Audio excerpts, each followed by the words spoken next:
I never believed the phrase, "the police can't always help you," until the night I learned what it really meant. This happened in late November, just before winter fully set in. I was 23 at the time, living alone in a small rental house on the outskirts of town. The place was cheap for a reason: no close neighbors, patchy streetlights, and woods stretching behind the property for miles. Still, I figured I could handle it. I kept to myself, worked night shifts, and didn't bother anyone. The first strange thing happened around 1:40 a.m. I was lying in bed scrolling on my phone when I heard a soft tap on the front window. Not a knock. Not a bang. A tap. Like a fingernail. I froze, holding my breath. The front window faced the driveway. Anyone standing there would have been clearly visible from the streetlight, but when I slowly leaned up and looked, there was no one there. I told myself it was a branch or an animal and forced myself to lie back down. Then it happened again. Tap. Tap. Same rhythm. Same spot. I grabbed my phone and turned on the flashlight, walking slowly to the living room. My heart was pounding so loud I was sure whoever, or whatever, was outside could hear it. I pulled back the curtain. Nothing. No footprints. No movement. Just my reflection in the glass. That's when I noticed something that made my stomach sink.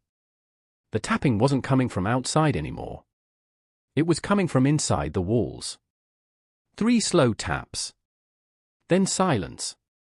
I backed away and locked my bedroom door for the first time since moving in. 10 minutes later, my phone buzzed. Unknown number. Why did you stop looking? My blood ran cold. I typed back, "Who is this?" The message never delivered. I tried calling 911. It rang once, then went straight to voicemail. I tried again. This time, a woman answered. 911, what's your emergency? I whispered, someone is inside my house. I think they're in the walls. There was a pause. Then she said, flatly, sir, we've already responded to this address tonight. My throat tightened. No, you haven't. This just started. Another pause. Sir, she said slowly, there was no one there when officers arrived. I felt dizzy. Arrived when? Approximately 40 minutes ago. I looked at the time on my phone. That was before the tapping started. Before I even got out of bed. I need help, I said, my voice shaking. I'm alone. Someone's still here. Her tone changed. Annoyed. Almost irritated. Sir, please stop calling emergency services unless you have a real situation. Then she hung up. I stared at my phone in disbelief. That's when the footsteps started. Not upstairs. Not downstairs. Inside the ceiling. Slow, deliberate footsteps pacing directly above my bedroom. Each step matched my breathing. Step. Pause. Step. Then a voice whispered through the vent. I told them you were lying. I screamed and kicked the door open, sprinting to the front door. I didn't even bother grabbing my keys. But the deadbolt was already unlocked. The front door was open. Cold air rushed inside, and standing just outside, barely lit by the streetlight, was a man in a dark uniform. Not a police uniform. But close enough that my brain wanted to believe it was. His face was partially hidden under a hat, his eyes sunken and glassy. He smiled. You shouldn't call people who can't hear you anymore. I slammed the door shut and locked it, backing away as something heavy slammed against it from the other side. My phone rang again. This time, it wasn't an unknown number. It was 911 calling me back. I answered, sobbing. The same woman's voice came through. Her tone was calm now. Almost gentle. Sir, we can't help you anymore. Why? I screamed. Because, she said softly. You're not the one being reported missing. The call ended. Every light in the house went out at once. And from behind me, in the pitch black, something breathed into my ear. "They'll find you quiet." I woke up in the hospital the next morning. They told me I was found unconscious in the woods behind my house, barefoot, hypothermic, with no memory of how I got there. The house? Vacant. No signs of forced entry. No crawl spaces. No attic access. And no record of any 911 calls from my phone that night. But sometimes, at exactly 1:40 a.m., my phone lights up. Unknown number. We can still hear you breathing.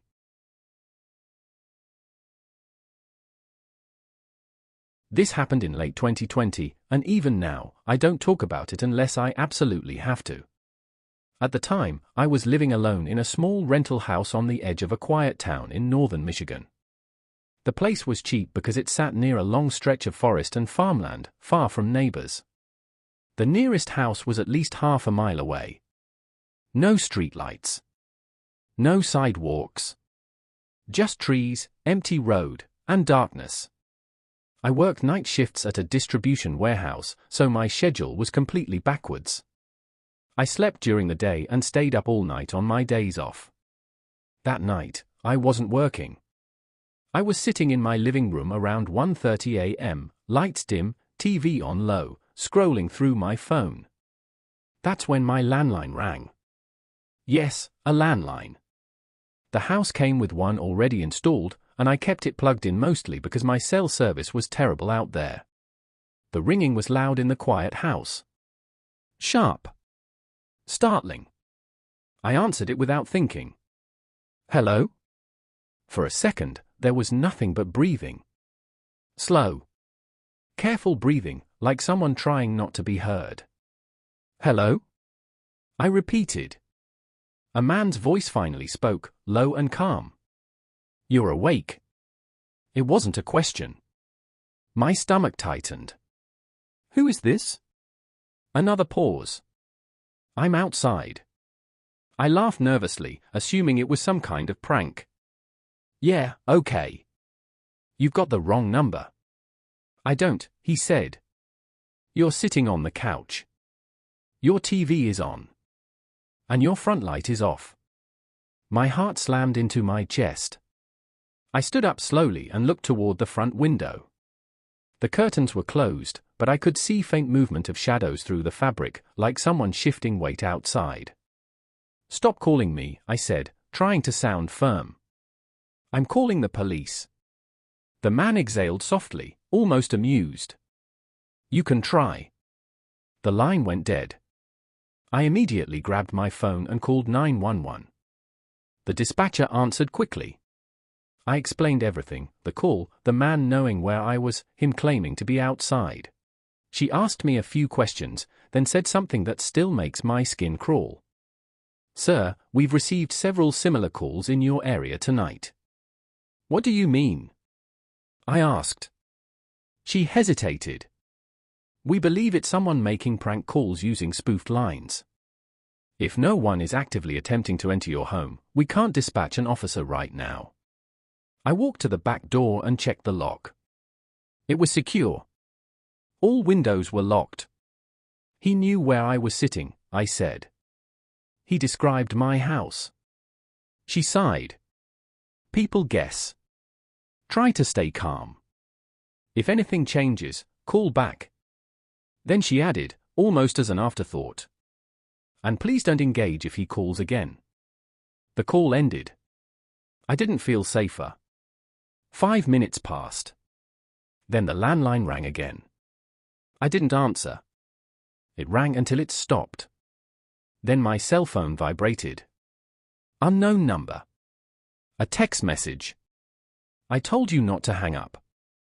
My hands were shaking now. I typed back before I could stop myself. "How did you get my number?" The reply came instantly. "You left your bedroom window unlocked last week." Cold flooded my body. I hadn't told anyone that. Another text followed. "I won't come in tonight." I stared at the screen, breathing shallow. "Police told you to ignore me," the next message read. That was smart of them. My phone buzzed again. They can't help.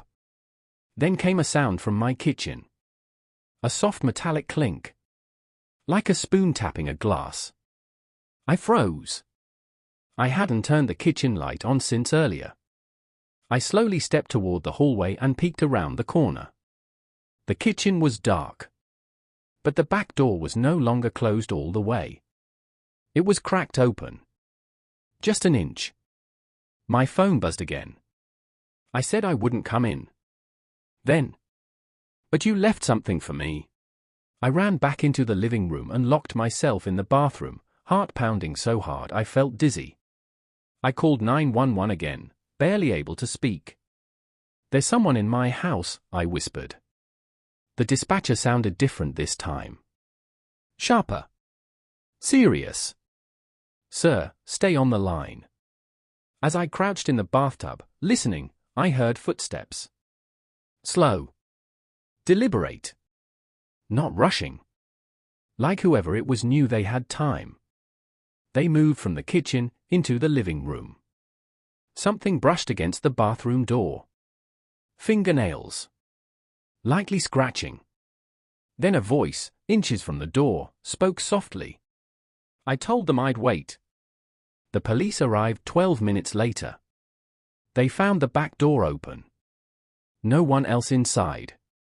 But on my kitchen table, placed neatly in the center, was my spare house key. The one I'd lost weeks earlier. Under it was a note, written on a scrap of paper torn from one of my mail envelopes. You should have locked everything. The police searched the area. They found footprints leading from my backyard into the forest. They stopped at the tree line. And disappeared. No suspect was ever identified. A month later, I moved out. Before leaving, I unplugged the landline for the last time. As I shut the door behind me, it rang.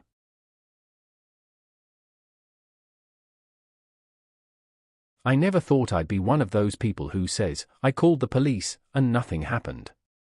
But after what I experienced, I understand why some stories end without sirens, without arrests, without answers. This happened in late November of 2021, when I was living alone in a small rental house on the edge of town. The place sat at the very end of a dead-end road, surrounded by thick woods on 3 sides. My nearest neighbor was almost half a mile away. I worked night shifts at a warehouse and usually got home around 2:30 a.m. That night, though, I'd taken a sick day. I was exhausted, feverish, and went to bed early, around 10 p.m. That was my first mistake. I woke up to the sound of knocking. Not loud banging. Not frantic pounding. Just 3 slow, deliberate knocks. Knock, knock, knock. I checked my phone. 12:41 a.m. At first, I thought I was dreaming. Then the knocking came again, same rhythm, same calm pace. I didn't move.